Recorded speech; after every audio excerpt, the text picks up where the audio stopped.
Como calcular as derivadas parciais de segunda ordem de uma função de duas variáveis? Vamos fazer um exemplo.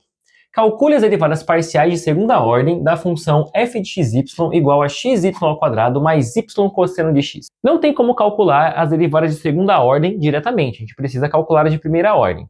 Como essa função tem duas variáveis, então nós temos duas derivadas parciais de primeira ordem, uma em relação a x e outra em relação a y. Vamos calculá-las primeiramente. Vamos começar com a derivada em relação a x.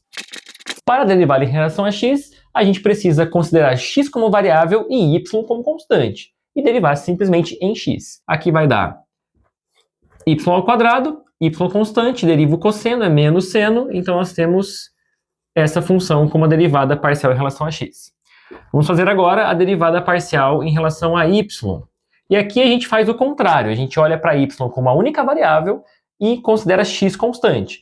Então vai dar 2xy mais cosseno de x. Olha só, essa derivada parcial de primeira ordem em relação a x, ela é também uma função de duas variáveis.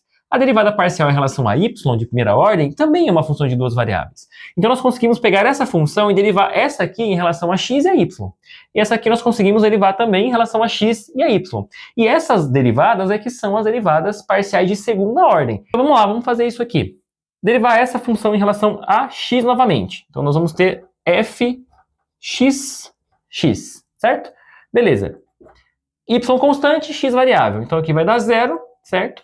Aqui eu tenho a constante y, derivo o seno da cosseno, então fica y menos y, melhor dizendo, cosseno de x.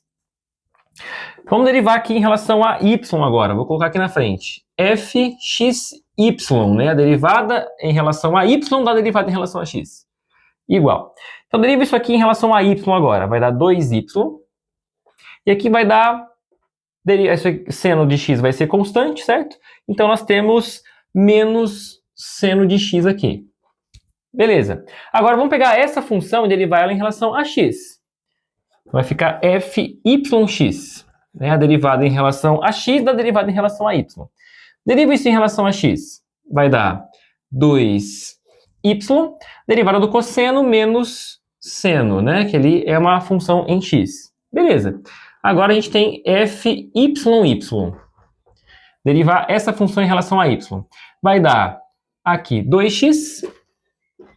Aqui vai dar 0, pois depende só de x. Então nós temos aqui as 4 derivadas parciais de segunda ordem. Olha só, essas duas aqui são iguais. Isso sempre acontece ou não? Deixe sua resposta nos comentários.